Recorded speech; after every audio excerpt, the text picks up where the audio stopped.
Well, hello, everybody. Thanks for joining us. For those that don't know me, I'm Bob Handler. I'm the fire chief for the city of Oberlin, and I'm pleased to welcome you to the kickoff of this important process. So today marks the beginning of the cities of Oberlin's vulnerability assessment and adaptation planning process. The active participation of community leaders like yourself will be critical in the success of this process. Our goal in this process is to engage you in the discussion and gather collective wisdom of Oberlin leaders from across the community as we consider how our community can adapt and be resilient in the face of the changing climate. I'm pleased to be leading the process with the City of Oberlin Sustainability Coordinator, Linda Arbogast, and Professor of Environmental Studies, John Peterson. We also pleased to have a group of Oberlin College students working with us who will be playing a key role in coordination, facilitation, and report writing over the next 2 months. So today's really an introduction to the climate vulnerability assessment and adaptation planning process. When we reached out to you, many of you essentially said, why me? I'm not any kind of an expert in climate change. But the fact is that not one of us is assembled here in this Zoom meeting today is actually any kind of expert in the way that the community of Oberlin can be resilient in the face of climate change. That's true of Linda and Bob and I, as well as the rest of you. None of us has been through the changes we have in front of us.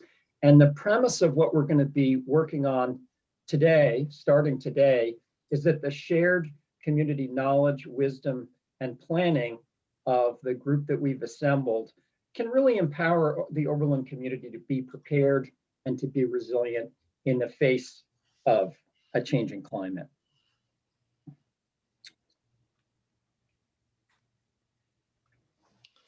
So today's goals, we hope to explain the climate vulnerability assessment and adaptation planning process, introduce the community systems for Oberlin and describe the important role of community leaders, that's you,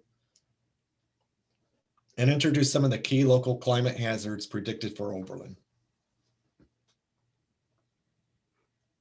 Okay, so what are we going to do today? Well, first off, let me say how great it is to see so many wonderful faces in the crowd. Thank you all for joining us on this snowy day in Oberlin. So today we're gonna start off with some high-level conversation from John, particularly about climate change, so that we all have the same understanding. We're going to talk about what climate action in Oberlin has looked like to date. We're going to define key concepts. And we're going to talk about what this vulnerability assessment and adaptation planning process is. And we'll have small groups where all of the participants, that's you all, will introduce yourselves and talk about some preliminary climate concerns you might have. And then we're going to have some climate predictions and hazards for Oberlin specifically. So share some data that we have seen related to these topics. So we actually thought before we'd even go into the process of talking about climate change in general, just to get sort of like take stock of where people are in their thinking right now, we thought we'd take a moment and allow people to open up your chat window in Zoom. So that's in the lower right-hand corner. And I'm going to give you a little prompt. And what we'd like you to do is just write down the first words that come to mind. So, you know, as many of them as you can think of. We're actually going to use these to create a little word map. Our student participants are going to be working in the background to create a word map that we'll show you later. But we just want, with these pictures, with your understanding of this community, we just want you to take a moment to respond to what comes to mind when you think of Oberlin in a changing climate. So again, with your chat window open in Zoom, please just jot down your thoughts. And if you don't know where your chat window is, you should have a more button if you don't see the chat window, and you can click on chat and just type some stuff in there. So we're going to take a couple minutes to. All right, well, I see the comment slowing down a little bit. So we're gonna sort of come back to that thought, but we wanted to just prime people's thinking. Most of us don't spend most days thinking about climate change. Some of us probably spend more time than others. But one of the things that we're hoping to really explore and gather wisdom from this assembled group is, how is climate change going to affect all of the things we care about in Oberlin? How's climate change going to be affecting the different communities, the different groups within Oberlin? And most importantly, over the course of the next couple months, as we engage in conversations, what options do we have to try to be resilient in the face of a climate that's already changing now? So like I say, we'll come back to that. But as Linda said, I'm just going to take a couple moments. I'm assuming that people have a general understanding of the climate change process, but I do just want to take a couple moments to cover the basics, just so we're totally on the same page. And this actually comes from a presentation that we've developed for the city that will be on the dashboard signs soon. So, the basic process, we've got sunlight striking the earth. When it hits the earth, it turns into heat energy. That heat energy escapes back out into space. That heat energy is also what drives, our climatic patterns on the earth.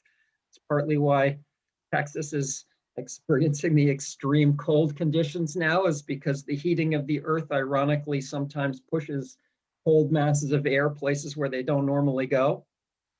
And there are certain gases in the atmosphere, carbon dioxide being the one we talk about the most, that trap heat, make it difficult for it to get out. And that's what's causing our climate and our weather patterns to change over time. And obviously, human beings are responsible for emitting CO2 and other greenhouse gases that are causing that change. And, that's largely as a result of, transportation, heating, electricity, farming, all sorts of activities we're engaged in.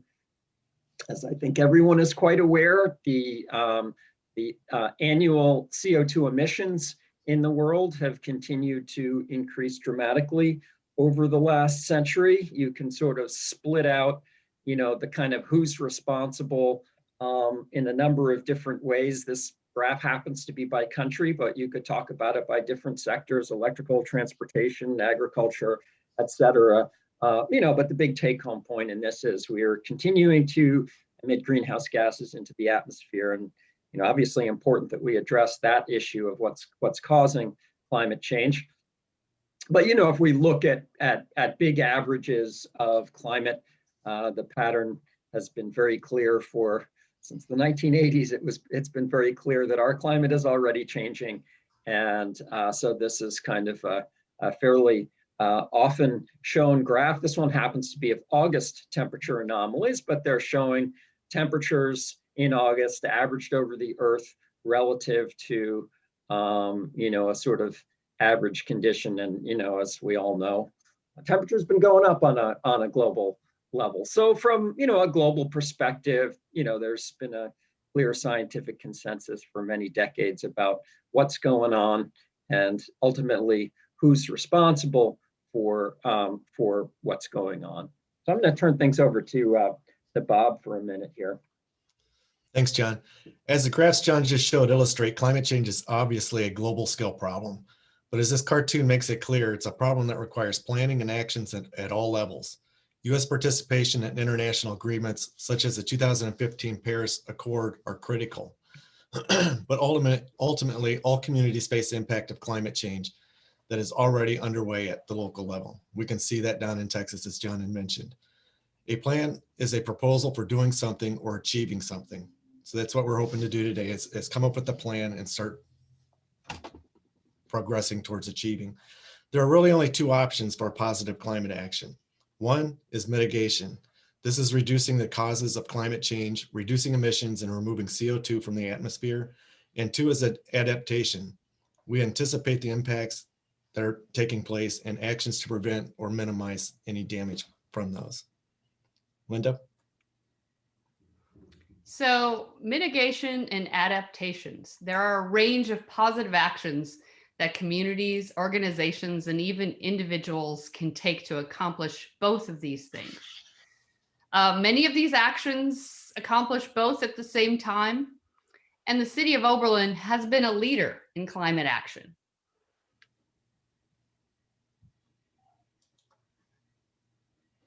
So let's talk a bit about climate action so far in Oberlin. So we are going to start with 2001, when the City Council adopted the first sustainability resolution. And in 2007, the city became one of the first Ohio members of ICLEI, ICLEI is an international group of local governments for sustainability. We're going to talk a little bit more about ICLEI as they're an incredibly important partner to Oberlin in many communities, but I wanted to give you the definition of ICLEI as defined by them. So ICLEI is the first and the largest global network of local governments devoted to solving the world's most intractable sustainability challenges. Our standards, tools, and programs credibly, transparently, and robustly reduce greenhouse gas emissions, improve lives and livelihoods, and protect natural resources in the communities we serve. So in 2007, we began our relationship with ICLEI, and we continue to work with them very closely to today. And then in 2011, Oberlin adopted its first climate action plan. So we move on to 2013. The climate action plan has been revised twice since 2011. Once in 2013, and again just last year, 2019. We initiated our vulnerability assessment and adaptation planning process. Today marks the initiation, although this class has been working on getting ready for today for several weeks. I will also add that we have done 3 greenhouse gas inventories. We've looked closely at where are our emissions coming from in Oberlin specifically, and that was done in 2007, in 2012, and again in 2018.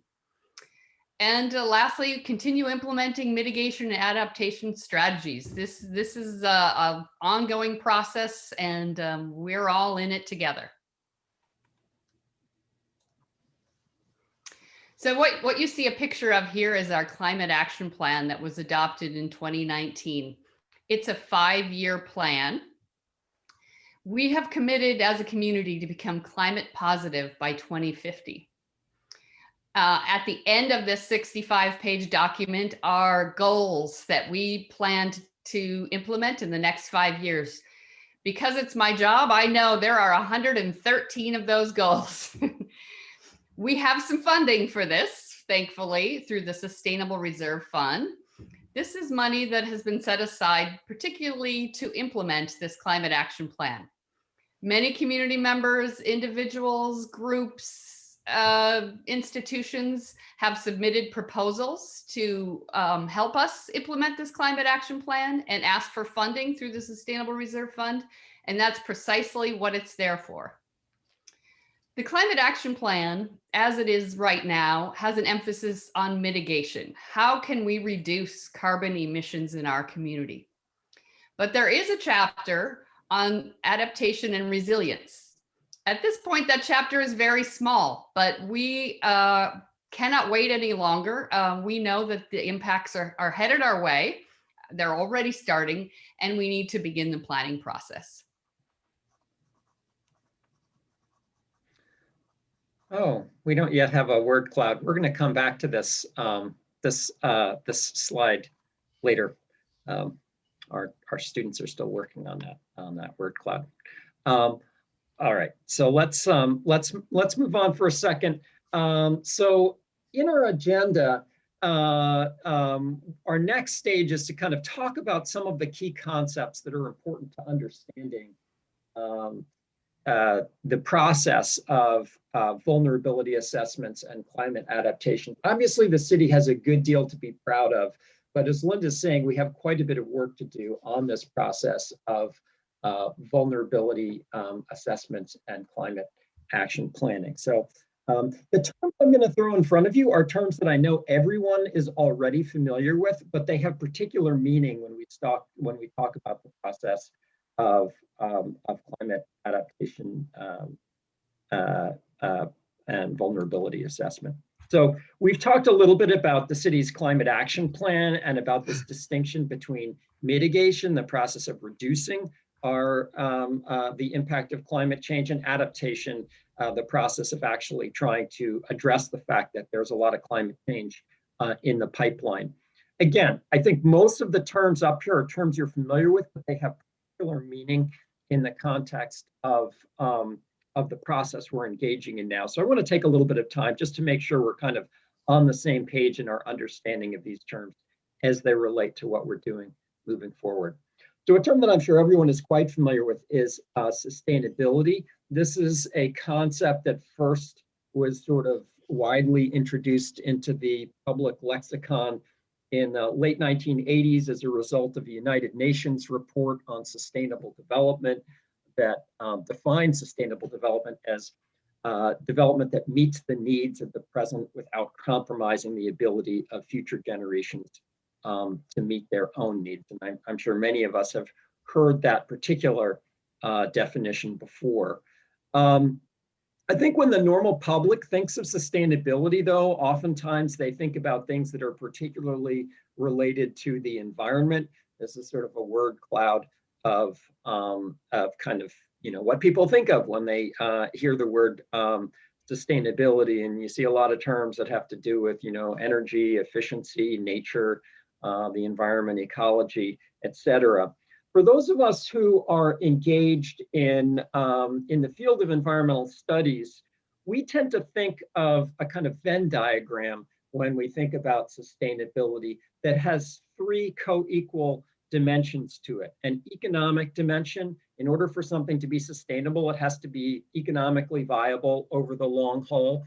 A social and a social equity dimension to it. In order for us to consider something sustainable, it has to understand and value the implications of whatever we're doing on people, and in particular, making sure that people are being treated equitably. And then obviously the ecological dimension as well. Sustainable, it has to, not degrade the planet and hopefully rebuild the planet. But the point is that most people in the field think of sustainability as really the sector that overlaps when all three of these goals are working together and working towards a goal of something that can sustain itself into the future. That's when we consider things sustainable. And I think especially in the face of Black Lives Matter, especially in the face of our growing understanding of the disproportionate impacts of climate change on low-income people within individual countries, but also people living in the global South. I think, there's been a much greater and I think quite appropriate emphasis on the social equity dimensions, just understanding that the causes of climate change are disproportionately resulting from the most affluent, privileged in the world, and the disproportionate negative effects are borne mostly by the poor and by people of color. And that's an important context for us to sort of think about where we are and how we think about, our vulnerabilities and the ways in which we can plan and be adaptive within our community of Oberlin in particular. Really, this sort of like notion of this Venn diagram is really kind of a systemic notion, the idea that we're talking about kind of overlapping systems and understanding the world in terms of trying to achieve goals for many different systems at the same time, finding ways to make the economic, ecological, and social conditions, work in towards a common end. And so we're going to be talking about systems. Each of you has been assigned to a particular community system, and a system is just a group of interacting parts that share some kind of location in time, space, or function. For the purposes of the work we're going to do together over the next 2 months, again, each of you has been assigned based on areas of knowledge and expertise to one of 7 community system groups. We considered, based on consultation with ICLEI, a lot of different options for how our community might select different groups. And we could have done things a lot of different ways, but these 7 groups seem to encompass a lot of the things we think about and care about in Oberlin. When we think of leaders like yourselves in Oberlin, we could kind of think about where you might fit into some of these different categories. And so this is what we decided to focus on. Our wastewater, stormwater, and drinking water, which we'll sort of abbreviate as water when we do our breakout groups, energy delivery and production, employment, job access and business, emergency services, public health, including exercise and recreation within our thinking about public health, food supply, food access, and local agriculture, and then community and culture, including obviously our museums, but also bundling in there, are the cultural elements of our natural landscape, green spaces, and that sort of thing. So these are sort of the groups we'll be working in over the course of the next 2 months as we think about vulnerability. We'll sort of consider climate vulnerabilities and options for adaptation through the lens of these different community systems for Oberlin. And we're very, very much looking forward to tapping into the wisdom of the folks who've been invited to participate, because there are folks in this Zoom room who know an enormous amount about each of these sections, maybe not necessarily thinking of them so far in terms of climate change, but who have the knowledge necessary really to think about how these different components are potentially going to be affected by the climate hazards that we'll share with you today, and hopefully developing some ideas about what we might do about it. All right, so I'm going to introduce a couple more terms that, again, I mean, people are obviously familiar with the word resilience. When we think about resilience from the perspective of communities or organizations, I'm offering a general definition here from Brian Walker. The capacity of a system to absorb disturbances and reorganize to retain essentially the same function, structure, and feedbacks, to have the same identity. So when we think about the city of Oberlin being resilient, the climate's changing right now. Things are going to be different in the future. But how do we take what we know and we love about this special community of Oberlin and take actions that allow us to maintain that idea, maintain the things that we most love about this community in the face of the changes that are now underway? People often sort of kind of wonder about this difference between resilience and sustainability. And so here's a definition that was offered by another ICLEI community as they prepared their vulnerability assessment and adaptation plan. They made this distinction that a sustainable city can be seen as a growing, livable city that is inclusive, vibrant, well-serviced, and contains talented and passionate people.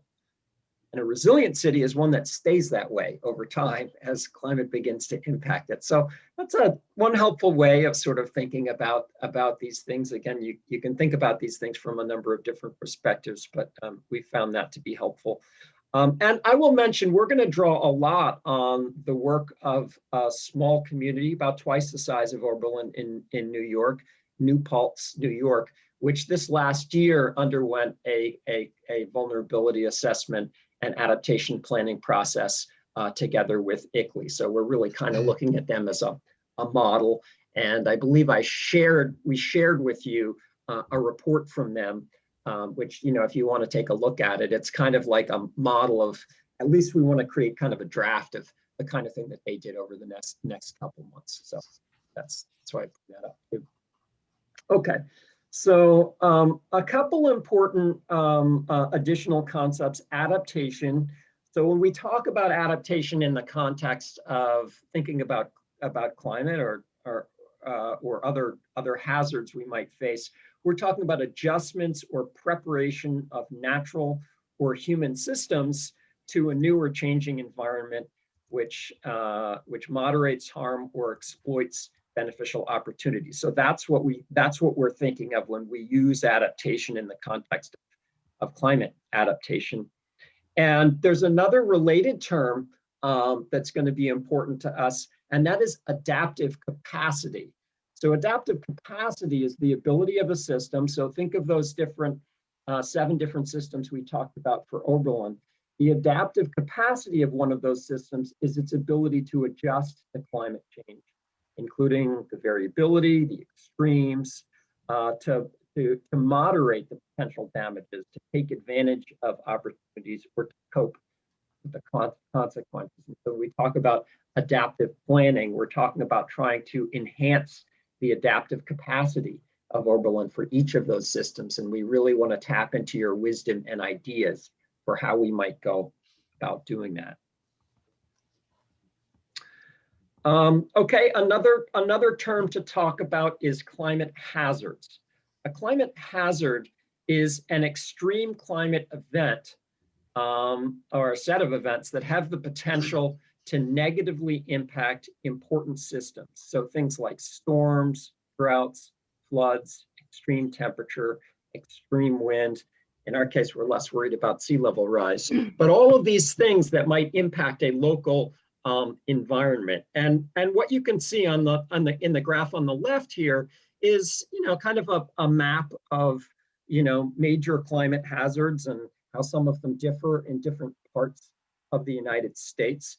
We're going to be focusing quite a bit at the end of our workshop today on the specific on hazards that are quite specific to the city of Oberlin. So one of the real advances in climate modeling in recent years has been the ability to get very localized in our understanding of what the predictions are in front of us. So we're going to take a careful look at what some of the climate hazards are for our particular zip code, 44074, which you can now kind of model, which is, again, a real valuable asset for folks like us that are trying to plan for how our particular community is going to be adaptive in the face of this.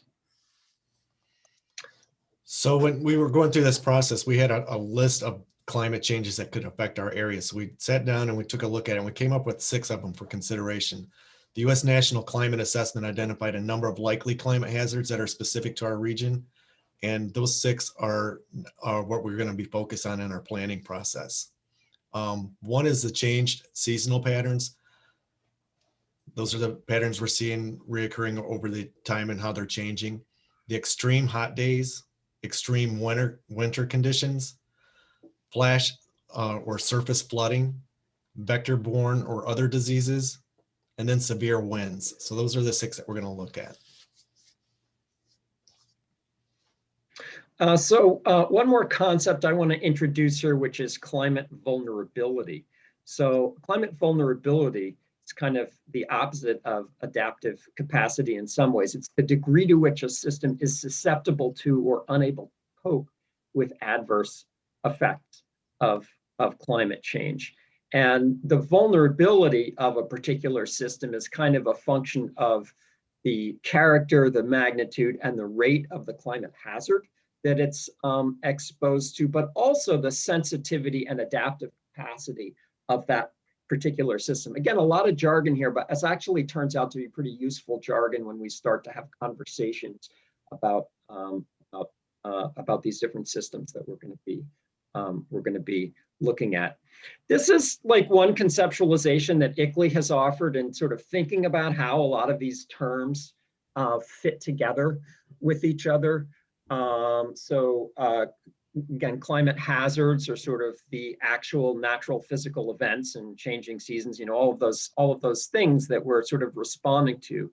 A risk is the sort of intersection between a hazard and its outcome on a particular system. So the damage that a particular climate hazard might cause on a particular system. And then, vulnerability is the propensity or predisposition of that system to be adversely affected. And, terms like sensitivity of the system and adaptive capacity are important there. Sensitivity is the extent of damage and disruption possible from exposure to the hazard.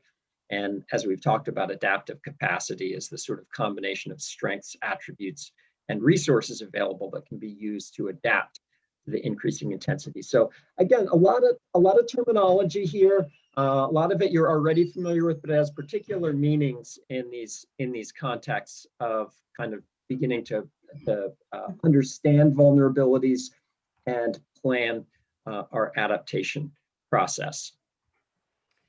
So that was a lot of terminology, a lot of information.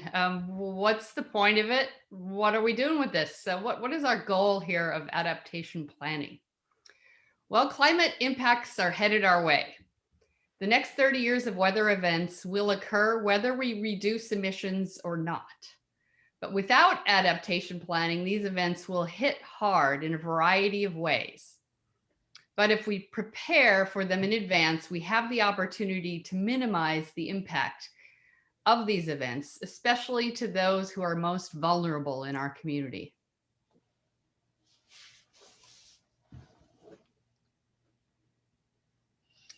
So we're going to now talk about this process, vulnerability assessment and planning process.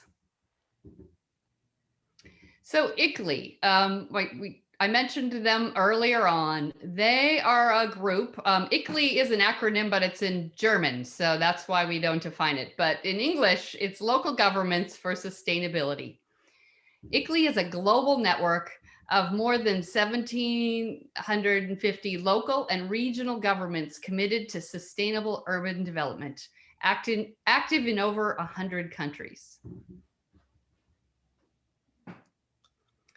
ICLEI supports sustainability policy and local action for low emission, nature-based, equitable, resilient, and circular development. Members and a team of experts work together through peer exchange, partnerships, and capacity building to create systemic change for urban sustainability. So as John mentioned, New Paltz, New York, Bob and I have had several conversations with the folks from New Paltz because they've been through this process. And I think John has had some conversations with them as well. So it's putting people together who have some expertise or some experience so that we can learn from their experiences. ICLEI has 5 pathways that of which they work. The low emission development, so that's our climate action plan. Circular development, nature-based development, resilient development, that's where we are right now, vulnerability assessment and adaptation planning. And they do all this by thinking about how to be equitable and people-centered. Okay, the next 3 slides are kind of the planning process. So you'll notice that the process is circular and repetitive. So once we complete one, we get back to where we started, and we have to look at any changes that have occurred and make adaptations to any of the changes and proceed forward. The city has made progress on some of these steps. So we're looking for what changes took place, what affected it, our planning have, and what we need to do to move on to the next step.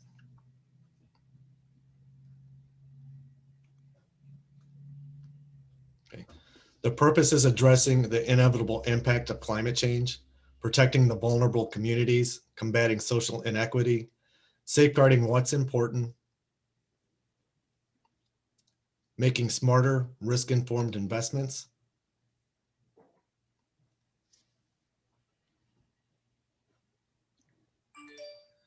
identifying and assessing hazards exacerbated by the climate change, identifying vulnerable communities, elements, like that's your systems, your assets, services, and populations, assessing adaptive capacity, and then determine how and where and when to take action. The vulnerabilities are gaps in adaptive capacity. Climate adaptation addresses those gaps.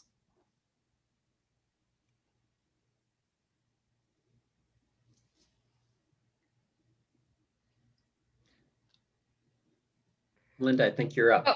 So the vulnerability assessment process. The first step, and one in which we have already taken some initiative, is to identify the local climate hazards. So there is a tool that's listed here called Temperate that ICLEI has developed. There are also other tools through the National Climate Assessment and US Climate Explorer. So these tools help you look at the data and decide which are the likely hazards to affect your community. So then we took that and created a short list of the key hazards to begin this process. And I'll just mention as an aside here that a lot of the information that we present is based on the National Climate Assessment, which is a report that is required to be produced once every 4th year by Congress, by scientists in the United States. And it's an enormous wealth of knowledge, not just about how our nation as a whole is changing, but it has chapters on individual sort of regions of the country with an enormous amount of really valuable information about expected changes in regions like the Midwest, like the Northeast, and with a lot of good thoughts on adaptation planning for those too. So for anyone who's interested, the National Assessment is a great resource, easy to find on the web. And for those of you who, we're going to show you a bunch of climate graphs as we move on today. Most of those come from the US Climate Explorer, which is a wonderful online tool. It's especially very similar to Temperate. Temperate is sort of a tool that communities buy into. Again, Oberlin purchased a license for using Temperate to explore our local climate effects. But a lot of that same data can be accessed by anyone using US Climate Explorer. Basically, you type a zip code in and it gives you very specific information about how a localized region within the country, about the expected climate hazards within that. So after much consideration and some support with from our ICLEI representatives, these are the top hazards that we will be looking at. We have heat waves, changed seasonal patterns, extreme hot days, flash flooding, surface flooding, vector-borne disease, severe wind, extreme winter conditions, and drought.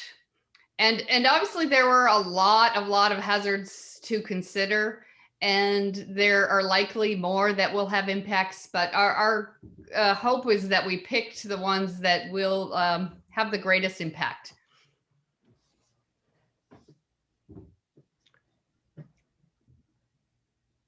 So the next step of the process is really choosing community systems. And again, as with the hazards, we spent quite a bit of time discussing our options with ICLEI. Their temperate modeling tool allows you to choose many different kinds of systems. And we've already showed you what we've selected, and we've already sent you an email indicating which of these groups we've assigned you to.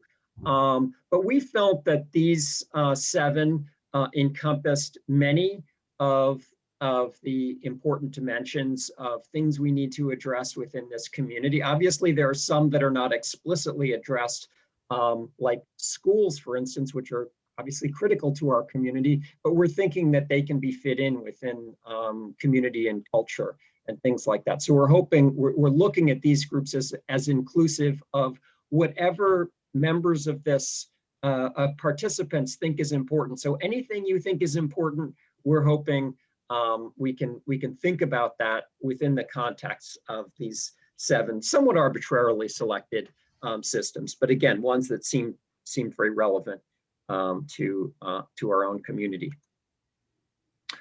So the third step of a vulnerability assessment process is actually assessing vulnerability. And vulnerability here can be thought of as sort of the intersection between community systems and the particular climate hazards. And so over the course of the next 2 months, our students are going to be working with participants to try to extract your wisdom to understand for each of the systems, which hazards are most likely to have an impact on those systems. And again, what might we begin to think about doing about that? So again, in this process, you folks are absolutely key sources of information, but we're also tapping into things like the National Assessment and plans for some of the plans that exist already within our own community, for instance, for dealing with hazards, but also these plans from other communities like the New Paltz report. And so assessing adaptive capacity, again, is sort of a process of focusing on community systems, evaluating how each of those are going to be affected, but also from this larger sustainability lens, thinking about the interrelationships between these 7 different systems, which are obviously very, very connected with each other. So we're thinking about each system, but also we're hopefully at the same time thinking about kind of community-wide implications, evaluating the community's overall ability to adjust and respond to the climate risks as they evolve. And as we go through this, there are obviously a lot of different dimensions through which we can consider each of these systems. What does it mean for administration? What does it mean for sort of budgeting within organizations, the regulatory dimensions? So these are, again, sort of lenses we hope that you're going to be able to help us think through how do these 7 different systems, how can we make them more adaptive in the face of changes that are underway.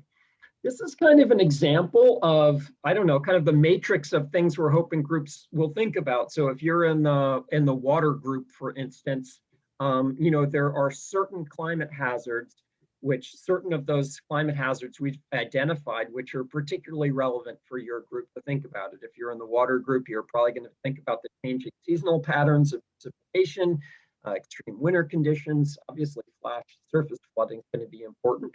Vector-borne disease might be particularly important. Storms might be important. So the point is, those little checks there are indicating just ahead of time what we think might be important things for these groups to think about. But really, we're going to rely on discussions between our student facilitators and our participants to help extract from you your understanding of what you think this community of Oberlin should be most worried about. So again, a climate risk is just the likely impact of a particular climate hazard on a particular community system. This is not from Oberlin, but this is an example of a table from the New Paltz report and they chose a different set of systems. So in New Paltz, in the city of Oberlin, agriculture is important, but the larger agricultural landscape we're embedded in is very important. The farmer's market is important, but there's not that much actual agriculture in Oberlin. So we did not choose agriculture as a group. New Paltz chose agriculture as a community system. These are their community systems. But you can see this little matrix here in agriculture. They're thinking about a set of hazards they think are most important to consider, and then considering the potential impacts, and then also considering the adaptive capacities. Again, this is just kind of an example of a table from the New Paltz report of once they'd gathered information from the community, what the community felt was the most important things to kind of focus on, and that's kind of where we're headed here. So, a vulnerability assessment is just a systematic community-based analysis of risks associated with different hazards on different systems. All right, so we communicated this in the emails that we initially sent you, but there are two important things in terms of how we hope to connect with community. One is we understand that everyone who's in this meeting today is a very busy person. And so our goal in thinking through this engagement was to think through what's the process by which we can have sort of the minimum demands on your time and still extract as much sort of ideas and wisdom from you as possible. And so what we kind of settled on is a process by which we will meet 3 times over the next 2 months.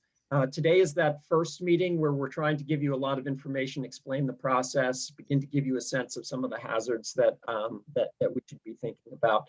So that's our introductory workshop today. Our next point of contact will be, we're going to arrange meetings with each of the different system groups. So we'll meet separately with each of those 7 system groups 2 weeks from now. So we'll work on scheduling that shortly. And then our students are going to actually interview each member to just sort of, get a sense of that. So that's sort of third point of contact. And then finally, we're going to summarize all of the sort of wisdom we get from you guys, information we extract from other sources too, and put that together into a presentation that will be delivered back to you for your feedback. So again, we designed this to try to maximize how much information we might get with you, but minimize the amount of commitment on your part. And the goal is obviously to have you share your knowledge, your insights regarding potential impacts of climate risks and adaptation opportunities related to the systems that you've been assigned to. Okay, so that's a little bit of commitment there. Okay, so we've done a lot of talking so far today. And what we want to do now is to take just a moment to allow the groups to get together and introduce themselves to each other so people begin to get to know each other, especially our student facilitators who are not as connected with the community. A lot of us here are connected with a lot of different people. I don't know several people in this Zoom room so far. So we're going to take 15 minutes to do that.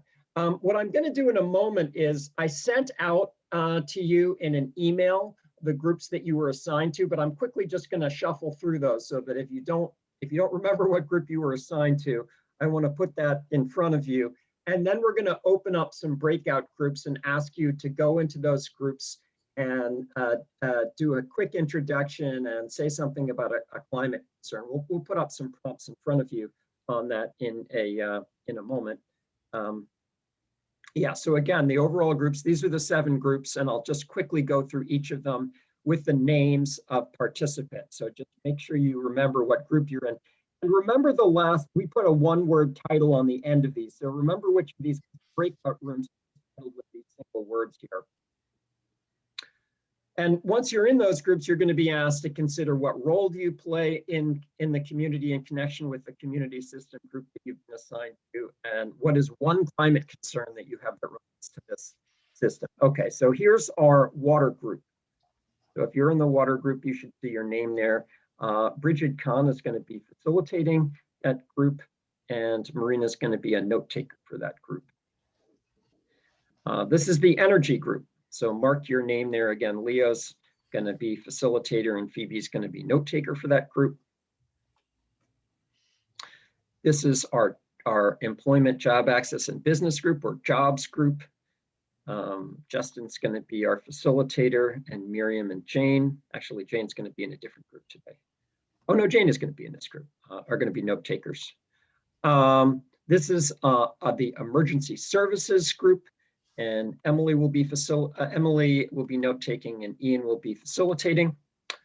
This is our public health group, and Emma will be facilitating, and Sophia will be taking notes.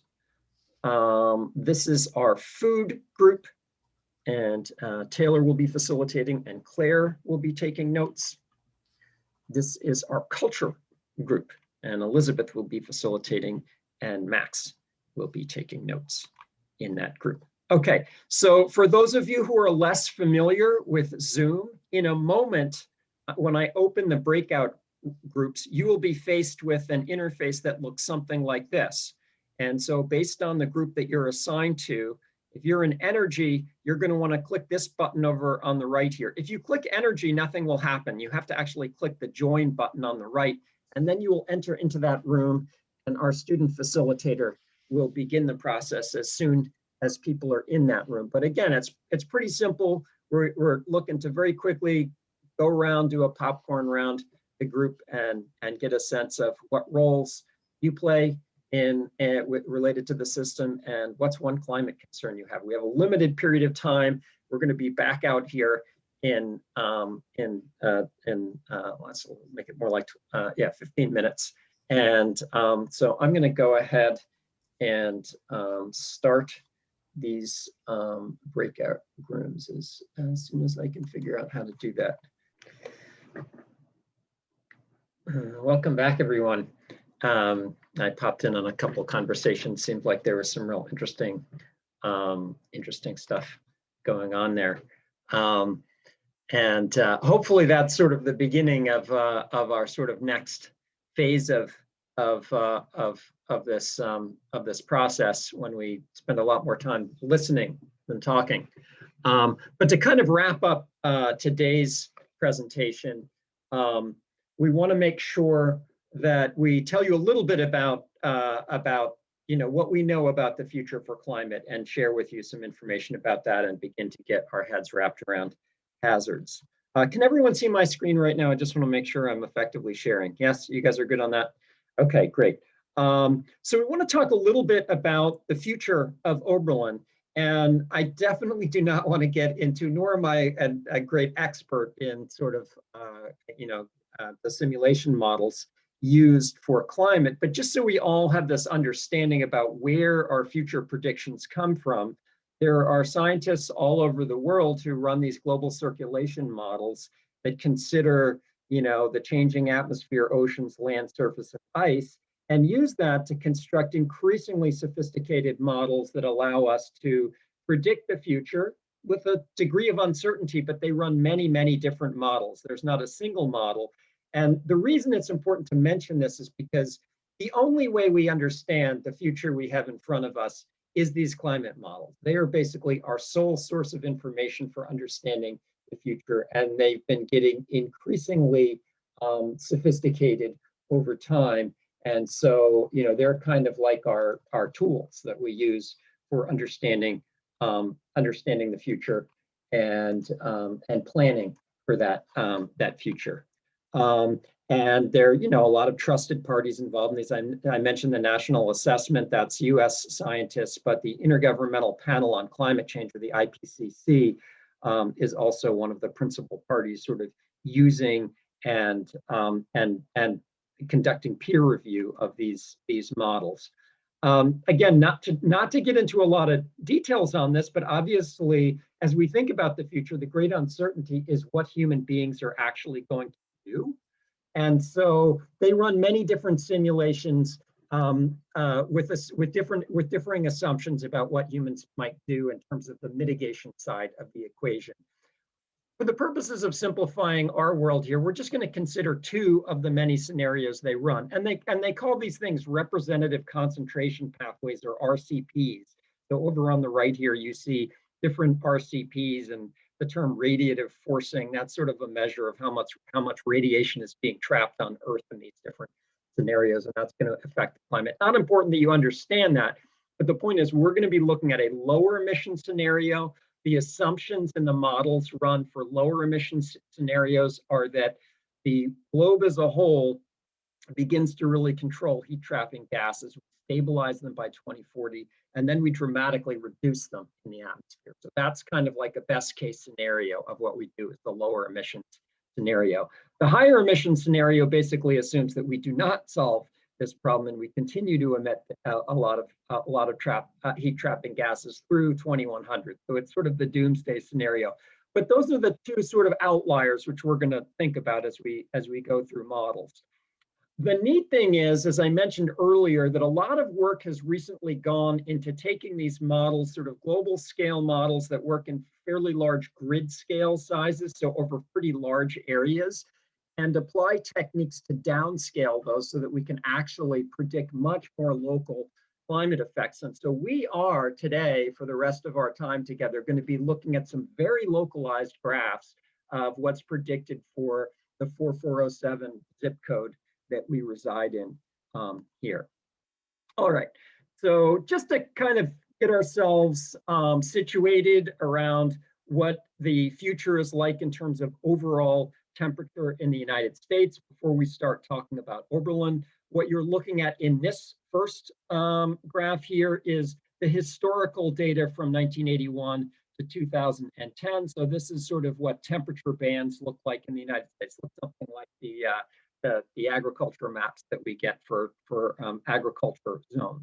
I'm going to now shift to looking at the next 20 years, and you'll see the sort of, the warm bands moving upwards. Oberlin's now increased up to, somewhere near 74 degree average August, July June temperatures. So that's what we're looking at here. And again, we're looking at the RCP 4.5 model, which is sort of a moderate emissions model in this one.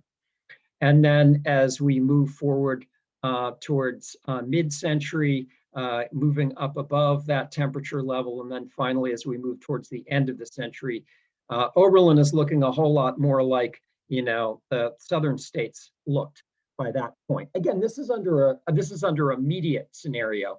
The next graphs are all going to be about Oberlin. So these are maps that are for 44074 zip code. And I'm going to spend a bit of time on this first graph because we're going to look at several graphs that are very similar in their organizational structure. And there's a lot of information on these graphs, and I want to make sure that that folks understand how to interpret those graphs. So this first graph we're going to look at is a graph of the average daily maximum temperature. So temperature highs for a day. So the series of graphs are predictions of climate for the Oberlin region. And there, as I said, there's quite a bit of complexity. So I'm going to take some time to explain and sort of sequentially reveal different aspects of this graph. If you understand this graph, you're going to understand all of the subsequent graphs I show you. So for each of these graphs, what we're looking at, we're going to say a little bit about what we think is important and what it is. So this is a graph of daily average maximum temperatures in our 44074 zip code. The high temperatures on any given day usually occur in the afternoon. And the way we calculate those is just to record the maximum temperature on every single day of the year and then take an average over all of those days of the year. And what you're looking at first in this graph is historical observed data. So this is actual data. The gray bars that extend to 2014 are recorded averages of measurements made in the Oberlin-Elyria area. I'm not totally sure exactly where they were made, but my guess is it might be at the Lorain County Airport, which is a weather station that gets used fairly regularly in this region. Each of the bars is the maximum daily temperature averaged over the entire year. And the bars are showing as extended above and below average conditions for 1950 to 2014. In all of the graphs we show you, the 1950 to 2014 period essentially serves as an historic baseline condition for comparison of future temperatures that are predicted. And what you can see in this graph is something you already know, which is that there's a lot of normal variability in annual conditions from year to year. The data in any given year may be substantially above or below the average period. That's just normal year-to-year variability. Okay, what I've just added to this graph is a light gray area around the bars that is produced from a range of simulation models used by climate scientists to predict conditions in our area. But what you're looking at here might seem a little bit strange because scientists are essentially engaged in predicting backwards. They're hindcasting what the models predict for the past, and using the models to predict past conditions for measurements that we actually have is how scientists validate or test the climate models to know that the models they're creating, they can be confident about predicting the future with these models. So the important thing for you to notice is that the upper and lower bounds of the model predictions tend to include most of the actual observed data, and that gives us some confidence that the models are good. You should also notice that there's quite a bit of year-to-year variability in the actual data, with an overall trend of increasing in average daily temperatures as indicative of the climate change that's occurred since 1950. But conditions will always vary from year to year. This is why it's so important for modeling predictions to include a range of possible outcomes rather than simply showing you the average of model outcomes. All right, so I'm going to add something else here. What I just added is model predictions of the future under the lower emission scenario we've discussed. So the blue band predicts the likely range of possible conditions we might expect in the future if we very actively control emissions. So this is the lower emission scenario. The top of the band represents the highest projected value from the models. The bottom of the band represents the lowest projected values. And the blue line in the middle is the average of modeling results for the low emission scenario. So future conditions in any given year are expected to vary across the full range of the projections here, just as historical data varied across the range of what was of the bands in there. All right, what I'm going to show now is the high emissions scenario. So this again is basically what happens if we do nothing. This is what the models predict. So I've added the higher emissions scenario. In this case, the red band predicts the likely possible conditions we might expect in the future if we do a really poor job of controlling emissions. And the red line is the median of modeling results for the low emission scenario. Let me make this graph a little bit more complex by adding both onto the same graph. So you're now looking at both the high and low emission scenarios on the same graph. So the purplish band represents kind of the overlap between these models. So there's a lot of overlap. We might get the same conditions under both high and low, but you can see in general, we see, obviously higher patterns under the higher emission, higher average maximum temperatures. I'm adding this little box here with some data for the averages for 1950 to 2014. Obviously, they're the same under higher and lower scenarios because it already happened. But this gives you a sense of how things are changing depending on the lower emission scenario and the higher emission scenario. And what you're going to see in a lot of these graphs, almost all of the graphs we show you, in fact, is that there's very little difference by 2030, by the year 2030 in high and low conditions. So you can see in both cases, there's a pretty steep increase in the number, in the average daily maximum up to 2030, which is to say that even if we're really good at mitigating climate change, we've got a lot of climate change in the pipeline. And that's why it's so darn important for us to be doing this vulnerability assessment and adaptation planning, because even if we do the right thing, which we absolutely need to do to secure a good future for our children, there's a lot of climate change that's already in the pipeline, and there's nothing we can do to stop that change from occurring over the next 10 years. It's sort of just in the pipeline. So I think I'm going to go ahead and pass this on to our first student presenter, who's going to talk about another climate hazard. So I just showed you average daily maximums. There's a lot of different kinds of ways to present information about the climate. And I'm going to pass things on to Emily to talk a little bit about days above 90 degrees. Thank you. So this next graph shows the count of days for each year when the high temperature exceeds 90 degrees Fahrenheit. This is important because hot days cause extreme discomfort and heat-related illness, especially if humidity is high and wind is light. Extreme heat events correspond with increased use of emergency services, and from a psychological perspective, extreme heat can be associated with increased aggression. Like many climate hazards, certain groups are disproportionately impacted by extreme heat days. For example, people who lack access to air-conditioned spaces, outdoor workers, and the elderly.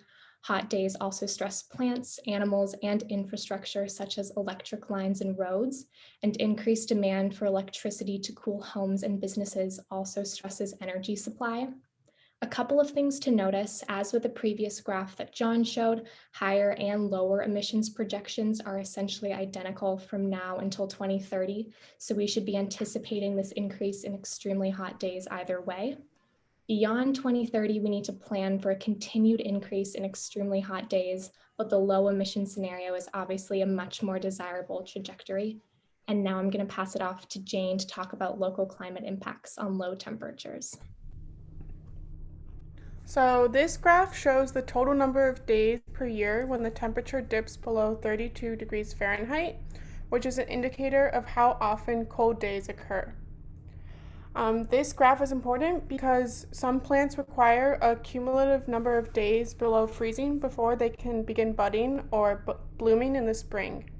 And fewer days below freezing will allow certain insects to overwinter and breed more easily, which has the potential to affect our community, culture, agriculture, and green space in several ways. For example, a decrease in days below freezing can increase the tick population, which has the potential to affect outdoor activities as well as the spread of disease. Additionally, snow and activities associated with it are currently part of Oberlin's culture in the winter, so with less potential for snow, our community may have to find ways to adjust existing traditions and practices. Next, Marina is going to talk a bit about what we can expect for precipitation. So this graph shows the total amount of precipitation that occurs over each year in inches. It's important because precipitation is obviously critical for agriculture, ecosystems, and for the water supply. Some key points of the graph are that, as you can see from it, the total annual precipitation in Oberlin is expected to exhibit only a modest increase relative to the other climate variables, and this increase differs very little between lower and higher emissions. What this graph of total annual precipitation does not show is the changing seasonal distribution of precipitation. So this means that like spring months are predicted to be wetter over time and summer months drier, which will likely have a negative impact on commercial agriculture. The graph that Bridget will be showing you next provides an indication of the changing extreme precipitation events. Thanks, Marina. So this graph depicts the number of days with greater than 1 inch in precipitation. The number of days per year when Oberlin will receive more than 1 inch of precipitation is an indicator of how often extreme flooding may occur. It's important because, as Oberlinians know, the dense clay soil and the flat topography of the Oberlin landscape makes us prone for flooding. This issue is particularly relevant to planning stormwater and other drainage infrastructure, as well as members of the community who live in the Plum Creek floodplain. Heavier spring rains, which are predicted for our region, will impact the amount and types of crops local farmers and gardeners will be able to grow. Something to notice about this graph is that for flooding events, there will be very little difference expected in the outcomes for higher and lower emission scenarios until near the end of the century. So now I'm going to pass it off to Phoebe, who's going to talk a little bit about cooling degree days. All right, thanks, Bridget. Cooling degree days are probably less of a familiar measure of climate to many people as compared to temperature or precipitation. This is because cooling degree days are used to estimate how much cooling energy is needed in buildings for people to feel comfortable, i.e. like AC. To calculate the cooling degrees on a given day, you just take the temperature, average temperature for that day, and then subtract 65 degrees from that. So if the average temperature for a 24-hour period is 70, then there are 5 degrees of difference for that day. So that's 5 cooling degrees. And so this graph shows adding up all of the cooling degrees for a year. Of course, this is important because cooling degree days are a measure of how much electricity people are going to need to cool a building when it becomes warmer outside. Specifically in Northeast Ohio, total electricity demand in the summer is more likely to peak and is strongly associated with the number of cooling degree days. So building engineers and utility companies need to plan for the increase in these additional air conditioning load necessary to meet the steep increase in cooling degree days, which is evident in this graph. Obviously, the increased demand for electricity in the summer is a cost that residents and businesses will, of course, need to plan for. And also enhancing insulation, energy efficient building codes, shade tree planning, and other measures can all potentially reduce energy use and the costs associated with these. Something important to notice with this graph is, as with essentially all the graphs we've seen, the changes anticipated over the next 10 years are pretty much the same in both lower and higher emissions scenarios. However, beyond 2040, the differences in our potential future are alarming under the higher emissions scenario. Now Justin's going to explain kind of heating degree days. Thanks, Phoebe. So this is a graph of the heating degree days. They're used to estimate how much heating energy is needed in winter months in buildings to keep people comfortable. And in order to calculate that, the heating degrees on a given day, you take the average temperature for that day and then subtract it from 65. So if the average temperature for a 24-hour period is 60 degrees, then there are 5 heating degrees for that day. So this graph is especially important because engineers and utility companies use the annual number of heating degree days as one input when estimating demand for energy in the cold season. Sorry, didn't mean to do that. No worries. Hold on, let me go back here a second. That's our, yeah, sorry. One more, yeah, awesome. Some things to notice in this graph is that obviously the graph is decreasing in heating degree days. So in some ways, this is a good thing because it means less energy will be needed to heat our buildings. But obviously there'll be more cooling degree days as a consequence. And currently in Oberlin, most businesses and residents heat their building with natural gas. And to meet the goal of achieving carbon neutrality, the city is encouraging consumers to shift to heating with electricity using energy efficient heat pumps, which can also be used for air conditioning in the summer months.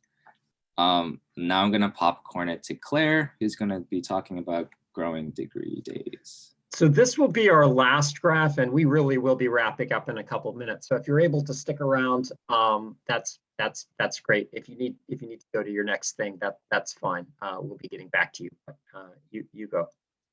All right, thank you. So what are growing degree days? Growing degree days are the number of growing degree days per year is used to estimate the growth and development of plants during the growing season. Growing degrees for a given day are calculated by averaging daily temperatures on days when it is above 50 degrees and then subtracting 50 degrees from this. Why is it important? Although more growing degree days are indicative of a longer and warmer growing season, plants, like people, can experience heat stress and lose more water when it is hot. In our region, the wetter springs that we are already experiencing as a result of climate change can delay when crops can actually be planted. For example, in 2019, an excessively wet spring prevented many local corn and soybean farmers from ever planting a crop. So something to notice with the graph is that historically observed data has already indicated some increase in growing degree days over the past couple decades. We are already seeing these effects. There's been a recent shift in what our official planting zone is, and this could encourage farmers and gardeners to experiment with the crops they never thought could produce a sizable harvest before. But as the temperature keeps increasing, the growing degree days increase at a faster pace. Sorry. Okay. As the growing degree days increase, eventually local weather conditions could stop being suitable for typical regional crops that we rely on culturally and economically and whatnot. So I hope the presentation so far has begun to give you a taste of the changes in the pipeline and at least begun to sort of stimulate your thinking about how impacts might affect different systems within Oberlin. Obviously, today we were trying to give you this overview and this sort of general sense of how that might occur. In our next meeting, which will occur in 2 weeks, we'll be scheduling meetings with each of the groups to go a little bit deeper into sort of your thinking on this and your wisdom and insights into what the challenges are going to be with respect to the systems you folks are going to be focusing on and what it is we might do about it. So sorry we went a couple minutes over today, but really want to appreciate the time and effort you guys have committed to putting into this. We're trying to limit that time, but we enormously value the input of community members and greatly appreciate your willingness to participate in a process that will hopefully be producing information that allows the community of Oberlin to adapt and be resilient in the face of the climate change that's upon us. Someone just asked if we can share slides. We will definitely be sharing these slides and all of the information with groups. We're not going to give you homework, but for those of you who are willing to look at stuff ahead of time, I think that is going to be very helpful to sort of review the graphs and think about those before we reconvene as a group. So on behalf of Linda and Bob and I want to again appreciate the time you're willing to commit to this important endeavor. So thank you very much for being with us today. Thank you, everybody. Thank you all. Thanks, everyone.